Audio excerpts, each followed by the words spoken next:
Welcome to the Unitarian Universalists of the Chester River.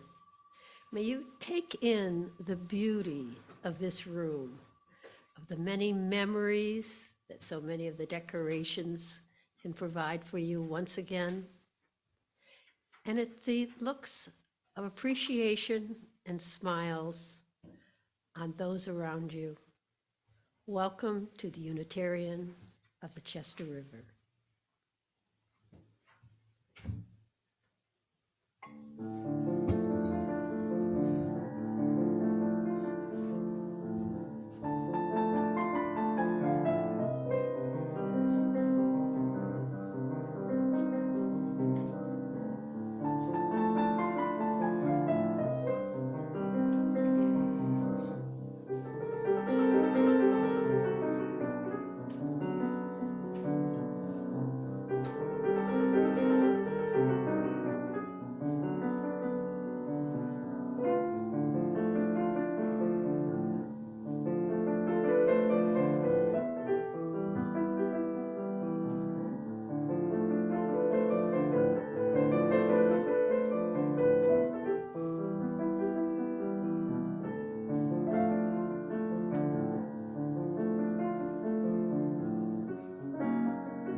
Thank you, Michael. Michael Casey will be providing a lot of music today. Our service is just a little bit different. So as my children would say, saddle up, saddle up. John, are we doing okay with tech? Are we online? Anybody, how many, we have 8 folks online, and it's always good, particularly in this season of COVID and service leaders that have said, hey, Sue, can we juggle the schedule a little bit this week, that we take care of ourselves and we use all this technology to help us out. I'm Reverend Sue Browning. I am the minister who has been serving this congregation for quite a while, going into my 7th Eve of the Eve service. And we welcome all this morning to the Unitarian Universalists of the Chester River, where our mission is to inspire, inform, and support all who seek spiritual growth and a more equal and just community. The mission matters. That's why we come together. It's how I set priorities. It's how our committees come together to create this beloved space. At the core of our faith is a commitment to inclusiveness, and you are invited to bring all of who you are here every week. Your gifts, your quirks, your questions, and your readiness to love into this circle.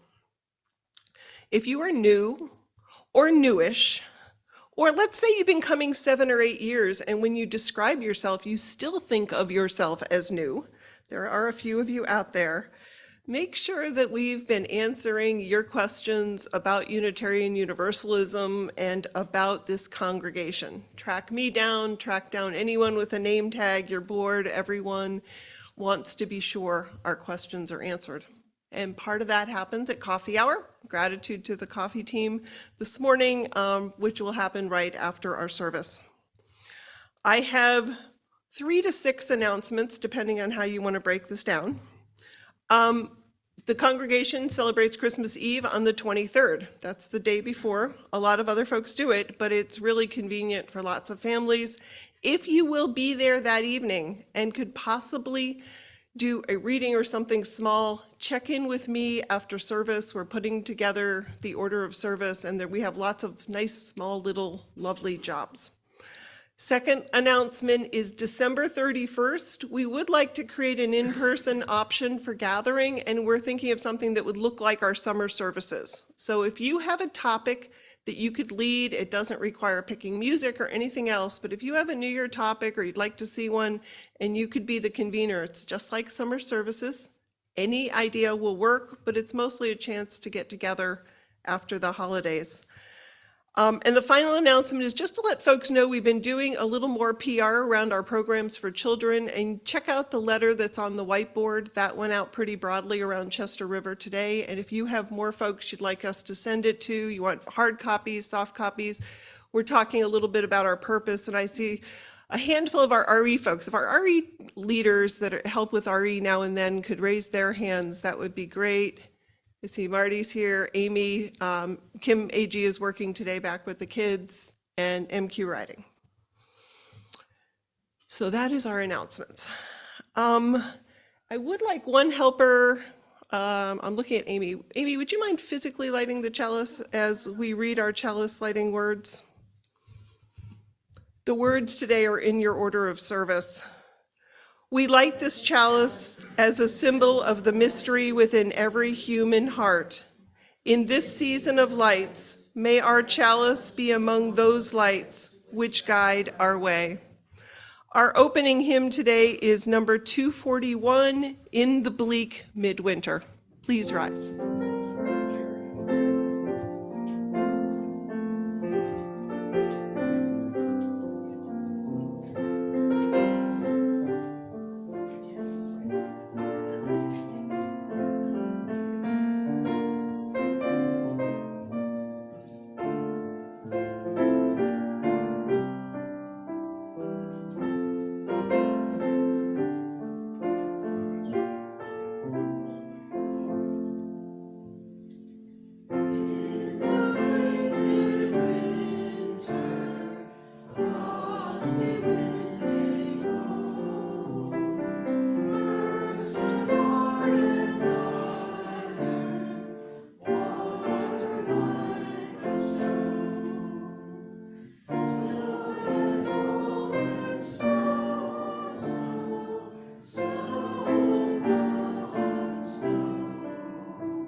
Please be seated.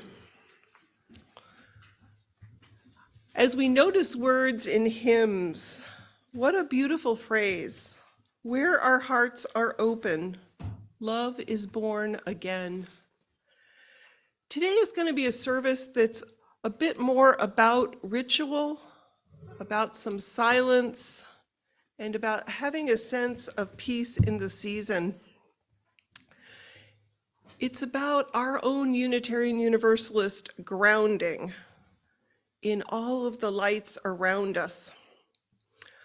Last week, I did this service, or a version of it, in Easton, and part of the service involved lighting the menorah. And Hanukkah is over on the 15th. It would not be respectful to do that at this point here, but it is part of those lights, part of that openness each time you see candles lit. We are going to light the Advent candles this week, and it's become more and more of a tradition in Unitarian Universalist congregations, which is a little interesting. It's part of a Christian season, and it's been the breadth of what it means to be a pluralist faith says that we stretch our hearts and see what light might come in, what meaning that might have for you this year. Advent, or Adventus, which is this time of waiting. It's a time of preparation, not only in Christian traditions, but in virtually, particularly Northern Hemisphere traditions, as we're approaching the longest days. And the candles represent hope, peace, joy, and love. If you Google it enough, you'll find out they do them in different orders. But today I want to think of the candle of joy. So in this moment, it's a chance to remind ourselves to enjoy this particular time, the now of our lives. Yes, much will come, and yet we are always waiting. In this holiday season, may the darkness of winter be dispelled by the Festival of Lights, and may the darkness of ignorance be dispelled in the strength of compassion, reason, and sharing. So now I'm going to light the 3 lights that we've got for the first 3 weeks.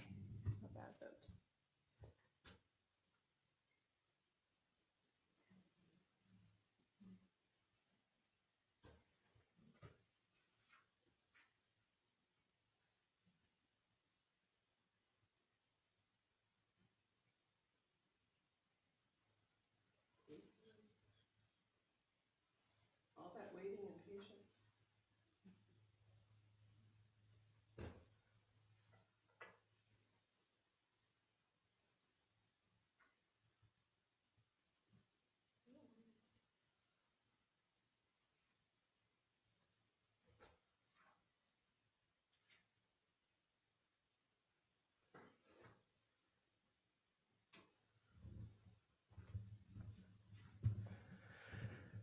So whether it's the lights of Hanukkah, the candles of Advent, or a solstice bonfire, or the candles at your table, a candle you light quietly if you're sitting alone in your living room, these are images that touch our senses. They're not separate from the stories we hear in the hymns, the stories of the season, but let's focus on the light. That point of immediate connection between image and heart, connections of family stories and heart. Advent candles sometimes, or Advent calendars rather, are sometimes enticing through chocolate. Maybe they bring you to rituals of the past, but maybe you don't have a lot of rituals that you've grown up with. Maybe this is the year something starts. Let the flame draw us in. So back in 2022, for those that are keeping track of every sermon I've ever preached, I preached a sermon that was titled In the Name of Religion. And we talked about religion, and one of the things I said, is pretty quickly, maybe it's a little unique to Unitarian Universalists, but if people say, tell me the harms of religion, boom-a-da, boom-a-da, boom-a-da, boom-a-da, all the reasons that religion and organized religion can come with problems, can come with power and wealth and control. And that was all true, but that wasn't the purpose of that sermon. The sermon was about the influences of religion, the ways that religious traditions help us, and religions help us learn moral and ethical behaviors and way of being. They offer comfort in times of challenge and help us ask questions that then help us behave well and remind us to care for our neighbor. In that sermon, we emphasized the golden rule and how it crosses among virtually every world religion. And we talked about beauty and inspiration. So I think of religion really broadly as the collective way we do things. So today, the whole service is a little bit part 2 to that sermon. It's a chance to talk about the spiritual aspects of our lives. What are the ways that we reflect deeply and stay centered? And for some, spiritual overlaps with religion. But for others, these are two different realms. And often when you ask somebody, particularly if I'm evangelizing on the street, walking around, chalice in hand and doing my thing, people say very quickly, I'm spiritual, but I'm not religious. Maybe you've heard this. How many people have heard that? Okay. That's more than if I ask about Ted Lasso or something, so good job. So today we're going to sort of play around with that. What if we could ask that hypothetical person, I'm spiritual but not religious, tell me more. Are they wildly different? Do they overlap? Because when I hear somebody say that I'm spiritual but not religious, there seems to be some unique value they're putting on the spiritual part. What might that be? So to get us started, and we're going to have a range of different experiences today. What if we think of spirituality as about our interior life, our own well-being? Maybe it's something we sometimes feel in solitude, connections that ground us, that keep us in the presence. For some, spiritual could be in contrast to something being material, something being consumer in greed. Spiritual might be a state of mind, something where you let go. You sense a connection to the whole. Maybe it's the divine, or it could be a secular sense of deep connection and oneness. Whatever you want to think of that today, whether it's the secular version or the divine, what I think about with spiritual is how do I make myself open to receive? Often it's done with things that are repetitive, and it takes time to get to that deep spot. And that may then take us externally. All of these things I'm talking about are often called contemplative work. That whole thing about, can we find inner peace? So we're going to sing some things today. We're going to sing, and some of them a little bit longer than others. It's a chance to, and I'm so happy it's almost a gray day, to do some centering together, to think about what it is that keeps us whole. So we're actually going to take this slowly, and for our time for centering, we've done this song many times before, but we're going to sing all 3 verses all the way through twice. So if you get your teal hymnal, and you go to 1031, we're going to stay seated. And it's, may I be filled with loving kindness, may you be filled, may we be filled, and we're going to give each other the patience and the gifts of going through that fully 2 times. So it'll be 6 full verses. That will be our time for centering today.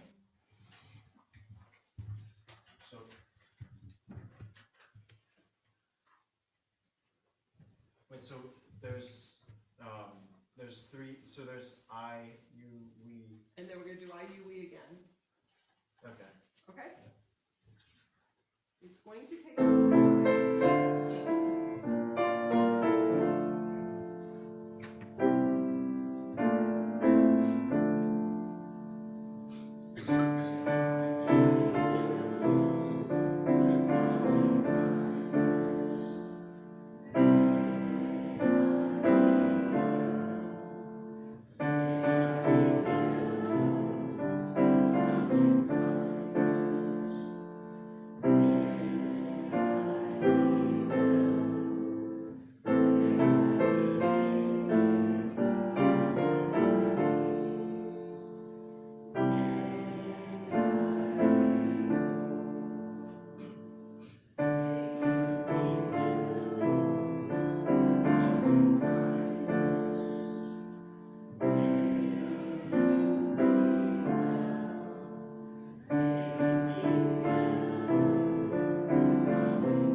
Think of those words as you go through the weeks and times to come. May we be filled with loving kindness. This morning, Vita has offered to lead acknowledgments of the heart.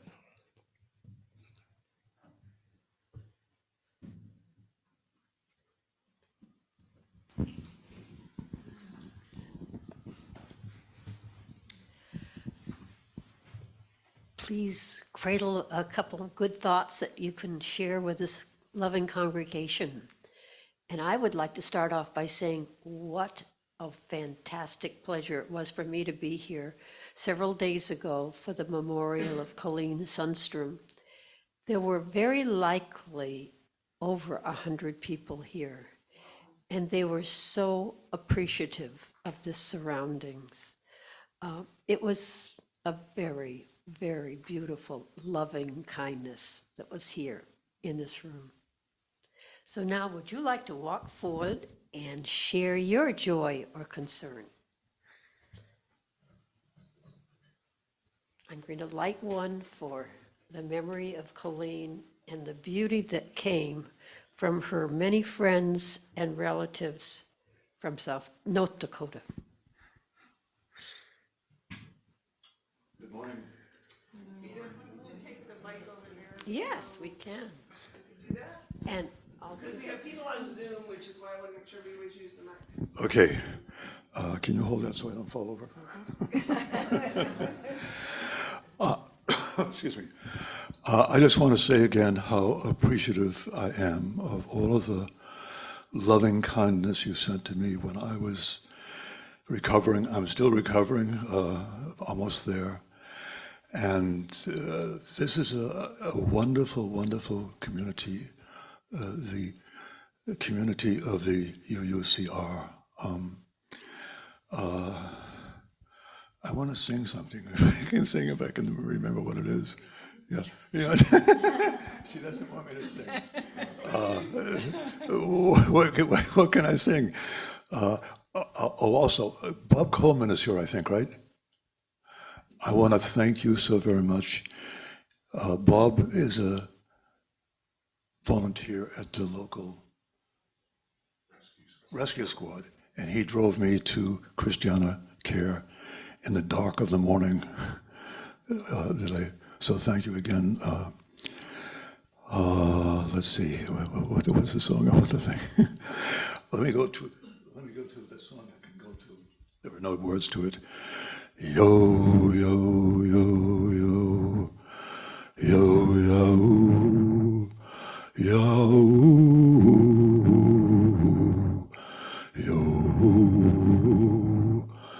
yo,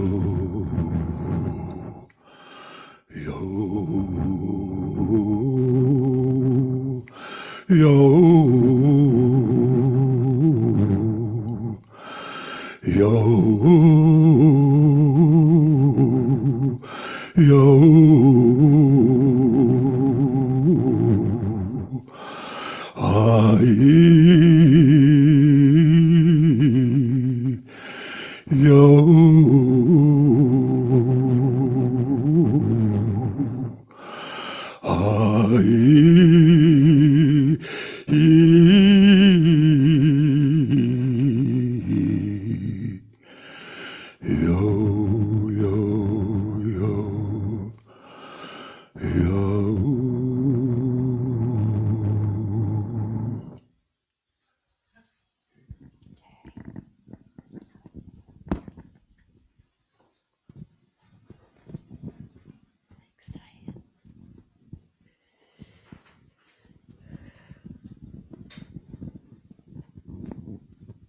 I have two things. One is that I'm sure we've been following the news about the situation in Israel and the Gaza Strip and West Bank. So let's hope that there can somehow be a truce, an end to the fighting, release of the hostages, a release of the suffering. We just keep that, we talk so much about peace at this time of year. So let's just keep that in our thoughts. Also, as a joy, um, I'm looking up here at all the gifts for the family that we are sponsoring from the Department of Social Services in Kent County. And thank you so much. I'll speak on behalf of the Social Justice Committee for all your generosity. And if anyone would like to help me, kind of as coffee hour is winding down, and help me put it in the car, I'll take it over to DSS tomorrow or Tuesday. Okay, so thank you.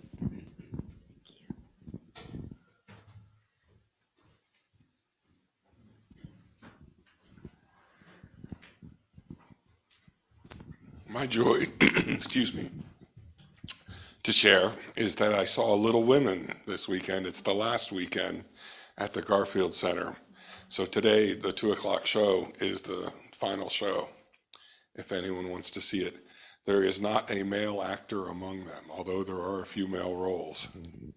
All the men were Little Women.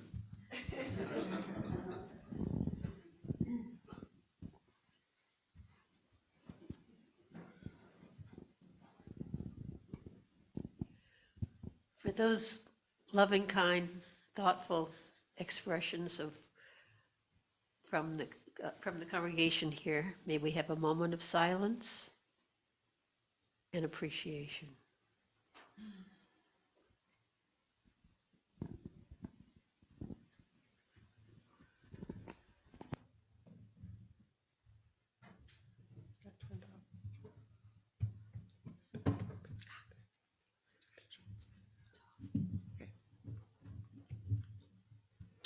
Thank you, Vita.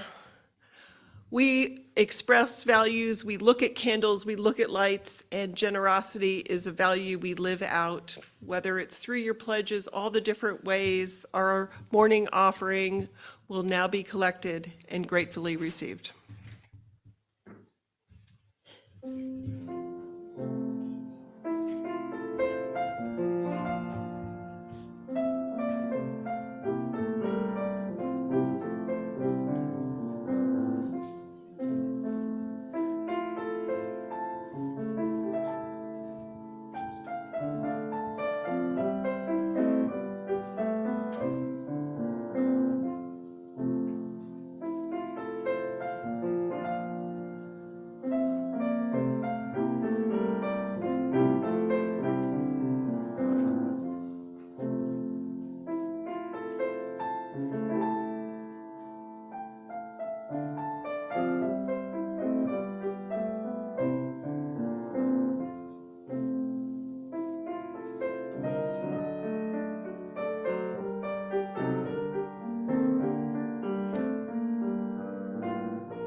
So let's just take a moment. We're just going to do a very short guided meditation. Maybe not, it's pretty short. And this one is influenced by Reverend Dr. Rebecca Savage.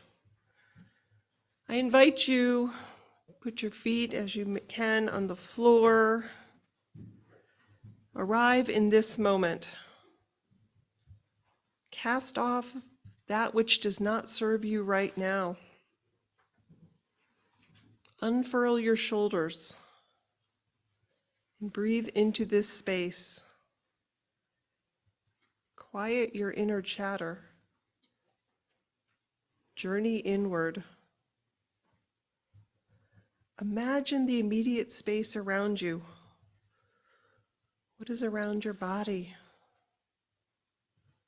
Appreciate the colors and the textures and the feel of this space. Recall the memories you have to this space. With grace and gratitude, send loving kindness into the world, into a wider community, stretching outward.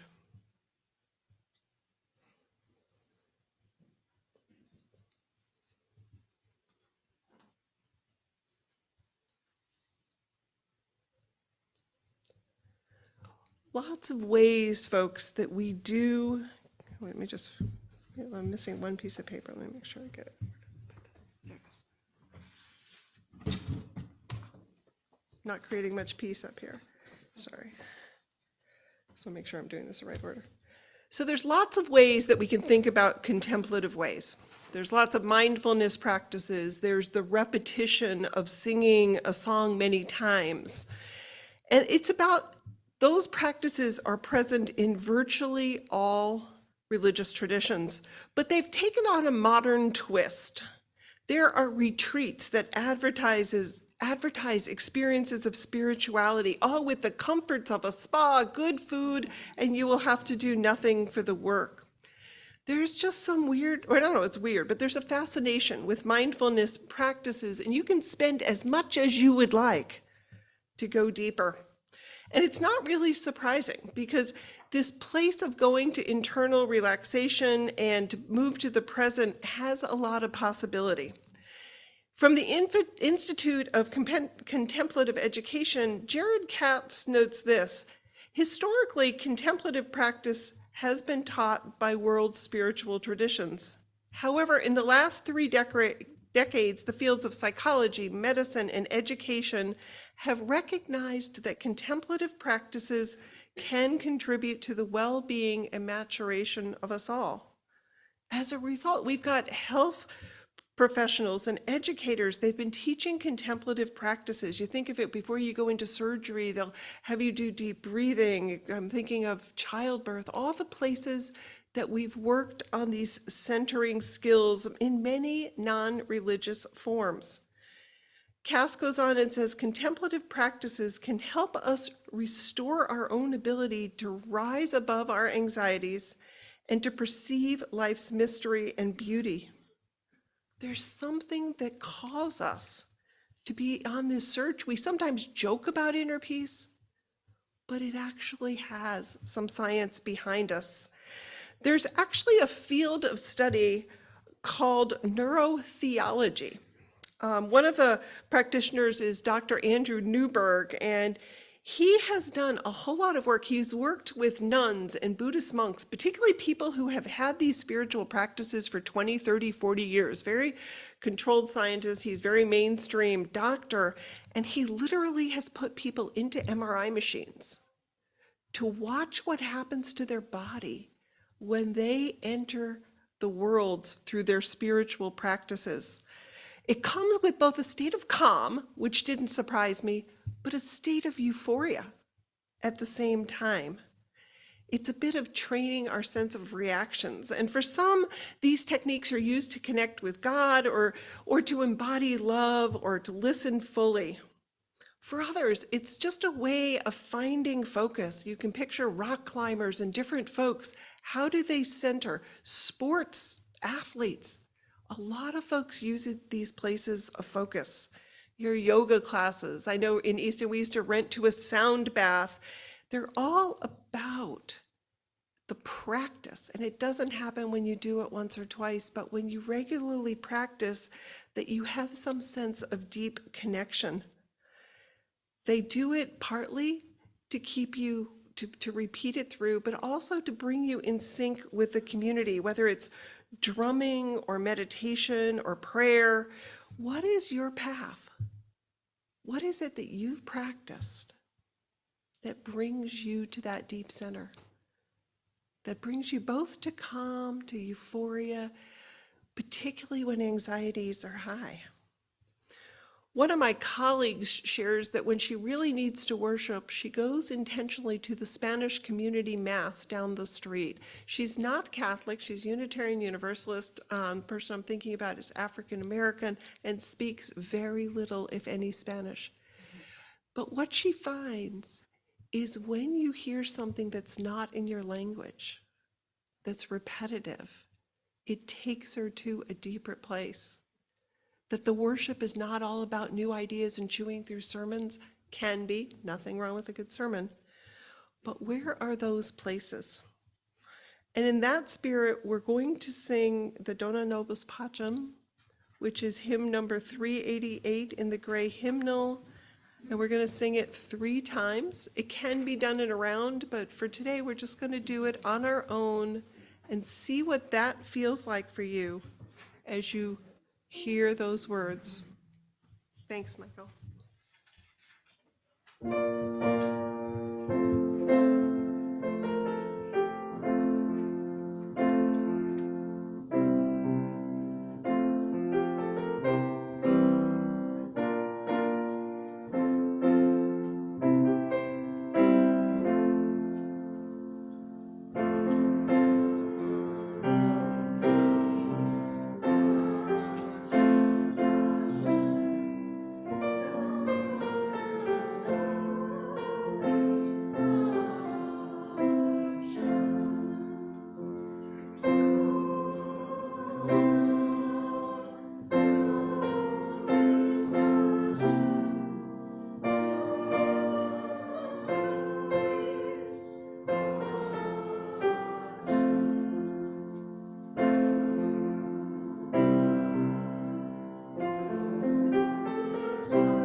I'm guessing for some, that was something they grew up with. For others, it's different. But as you get into the rhythms, it's a way that takes us back. So one contemplative practice that was used particularly by the Benedictine monks, though we're not going to do it in Latin, is called Lectio Divina. And Lectio Divina is Latin. It was a Christian tradition, but it's actually more of a method. And what it is, it's sort of a holy reading. It's a way to take a small poem. It can be done with anything. It can be done with something that is speaking to your heart, whether it's Mary, Oliver, a rhyme that you remember from your childhood. But in the repetition, it's about hearing something and noticing in fresh ways. So we're going to try that now, and we're going to use something from the Tao Te Ching, and I'm going to read something over time, 3 times, and we're going to have a chance to do a little noticing. We're going to see what it does when we use a tradition. The Tao's very much known for its harmony.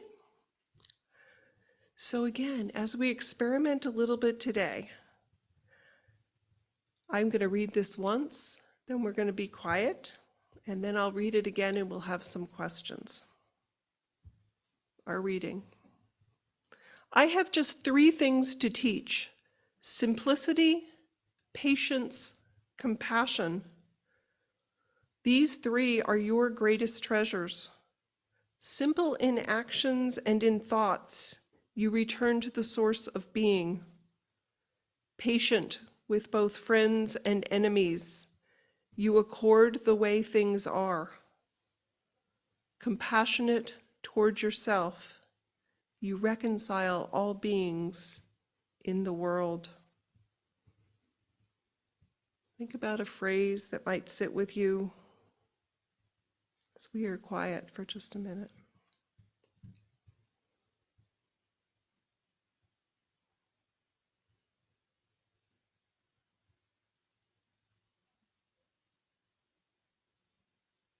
I read it again. I have just 3 things to teach: simplicity, patience, compassion. These 3 are your greatest treasures. Simple in action and in thoughts, you return to the source of being. Patient with both friends and enemies, you accord with the way things are. Compassionate toward yourself, you reconcile all beings in the world. Does anyone want to share a phrase that is coming to them, that you're remembering? I'll repeat it into the mic. Just say it aloud if you have a phrase in that reading that is touching your heart. What about patience with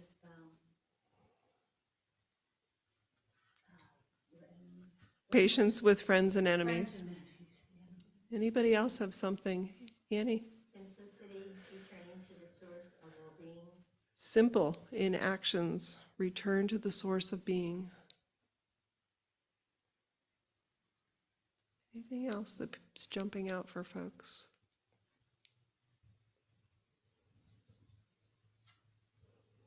compassion with myself. Compassion with self.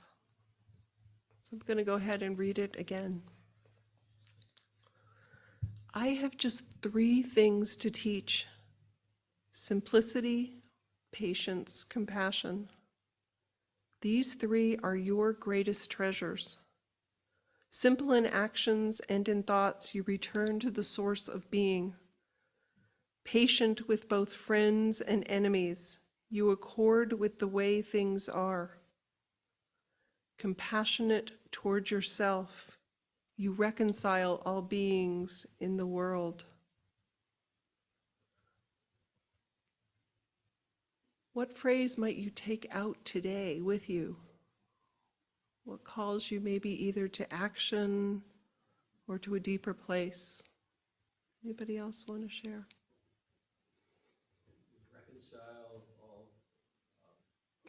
Reconcile all beings in the world. Linda? I don't honestly understand that, because that last item, that in being compassionate with yourself, you reconcile all beings in the world. I don't really. So you take a question. You take a question. And we can have a little discussion later, but things that don't fit for us. Are there phrases that don't fit? And that is something to take, not necessarily that it is truth, but it's a reading selected from a world tradition. Anything else coming to folks?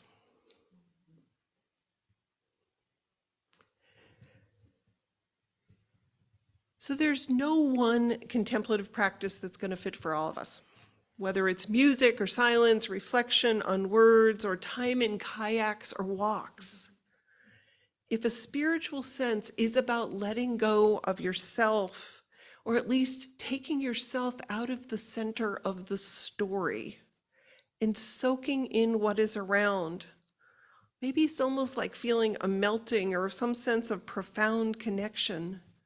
What is it for you that fosters that sense of connection? What helps you find a path to awe or oneness, to that leaning into some sense of love? Maybe you think of it as greater than yourself, or you think of it as what is around.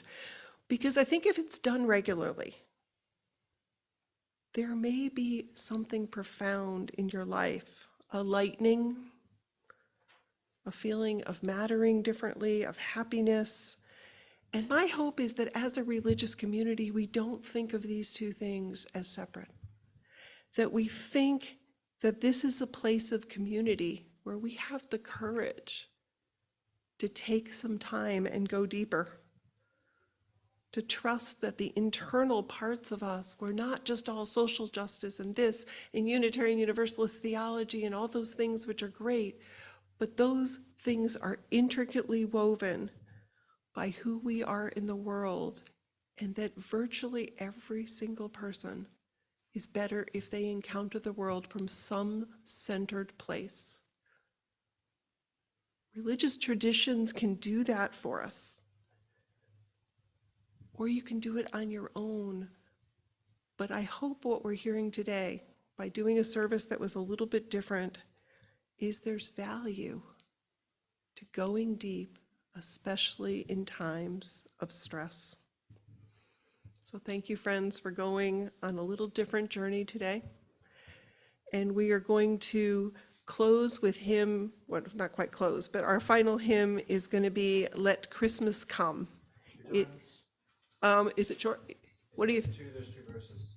Yeah, we'll do. Thank you for good question, Michael. Yes, we'll just sing through the hymn. Please rise in body or spirit.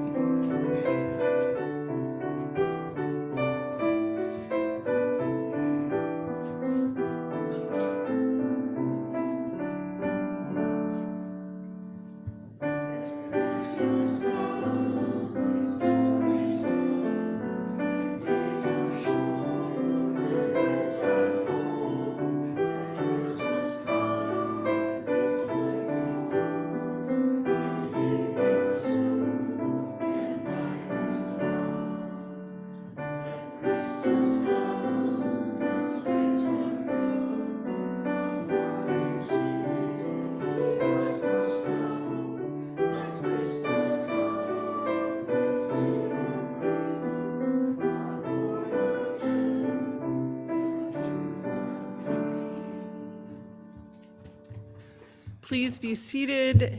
And I am seeing we do have a few minutes, so I didn't list discussion, but I think we have time for a couple minutes. Would anybody like to share? Maybe Amy or Vito would be liking to go around with this since we're doing it informally. Thank you. Any spiritual practices you have or things that matter to you in the spiritual things or questions left from today? Well, if a person says that they are not religious but spiritual, what does that mean? What is, when you turn to a person and say, that's a spiritual person, what are you talking about? Their enthusiasm, their love of life, their sense of humor? What does that, I would want someone to tell me, what does spiritual mean? Yeah, so I gave 3 definitions today, and I invite folks to think about different ones, but generally I think when we see somebody who's spiritual, we think they feel sort of comfortable in their skin and they feel connected to something, and they're generally compassionate, patient, nice people. But I think those are questions to take with us. That's hopefully what I was raising today. We'll see. I wonder about that too, because I've heard lots of people say that. I think it just means that they're spiritual, they have some kind of practice, formal or informal, but they don't go to church. That's kind of what it means to me. Like, And like, what I'm I not did gonna bother define, church. the Don't you? sermon. I don't know. I don't know. If anybody wants to read the sermon back in 2022, I do think of religion as something done in groups. And for some folks, right. they They don't differentiate, but how we make meaning together, to me, is religious work. And spiritual may be a little bit more our solitude work, but are they separate or apart, or what does that mean? I hope people are chewing on that question all week. That would be your Chew on it. homework. Okay. Anyone have spiritual practices?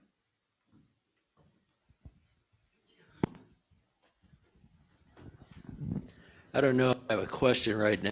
Well, what am I fooling myself on that one?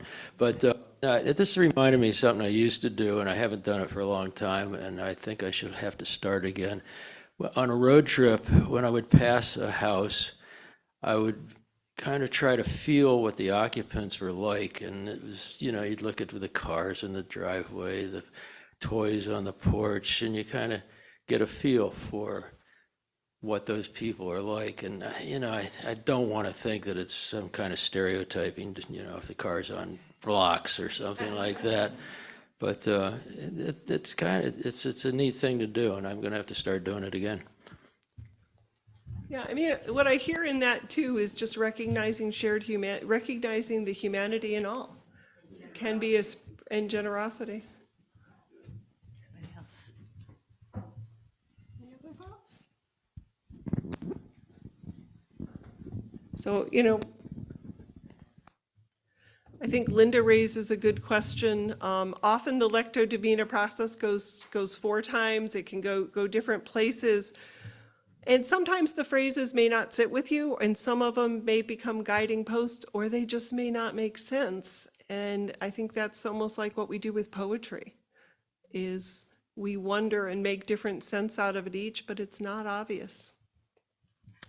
So I'm going to now offer our closing words, and then we'll extinguish the chalice, have our sung benediction, and then in the spirit of a service of centering, Michael will offer our postlude. We asked you to stay for that, and then after the postlude, the service will be over. We close thinking of the many ways we hold each other in patience and love. We go forth grateful for the mystery in our connections and open to the promise of each moment.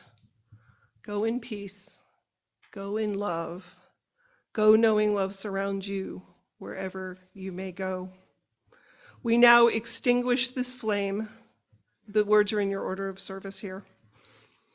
We extinguish this flame, but not the light of truth, the warmth of community, or the fire of commitment. These we carry in our hearts until we meet again.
Thank you, Michael. And thank you, Michael, for choosing songs to help us go to that deeper place. If you're going to be here Eve of the Eve, please see me. If you have an idea for December 31st for a discussion service, see me, Annie, or me or Annie. Very good. Have a great week, everybody, and we'll hopefully see folks on the 23rd. Take care. Thanks.